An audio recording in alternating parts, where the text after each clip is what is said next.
বাবু কি আনতে বলেছিলে বাজার থেকে? আমি ভুলে গেছি। 100 বার কি ভুলে যেতে হয়? এবার যদি ভুলে যাও না, এই ঝাঁটা দিয়ে তোমার আটা তুলে দেবো, চাল চিড়ে। ঠিক আছে, চাল চুড়ে চাল চুড়ে চাল চুড়ে চাল চুড়ে। ভাই দেখে হাঁটতে পারিস না? তুই আমাকে ধাক্কা মারলি কেন? আমি কোথায় ধাক্কা মারলাম? তুই তো মারলি। এই যা তুই যা। কানা মদন। বাল ছুড়ে বাল ছুড়ে। কিছু যেন একটা ভুল হচ্ছে।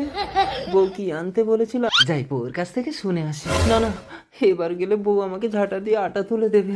এ ভাই ভাই, আমার বউ কি আনতে বলেছিল রে? চাল আর চিড়ে। ঠিক বলেছিস, চাল আর চিড়ে। হ্যাঁ, তুই কি করে জানলি? তার মানে আমার বউ তোকেও বলেছে? আরে না, আমি ধাক্কা লাগার আগে শুনেছি।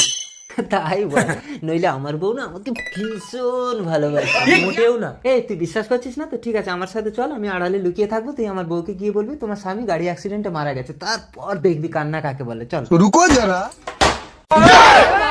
আরে, ওই তো আমার বউ, তুই চা না, চা চাবি তো, চা কি বল। আপনার স্বামী গাড়ি অ্যাক্সিডেন্টে মারা গেছে। ওই মা। ভালো হয়েছে, নইলে আজ বাড়ি আসলে ও আমার হাতে মরতো। এই কোথায় আছো? এদিকে এসো। তোমার চালাকি আমি বুঝি না। কি আনতে বলেছিলাম? বাল ছিড়ে। চাল চিড়ে।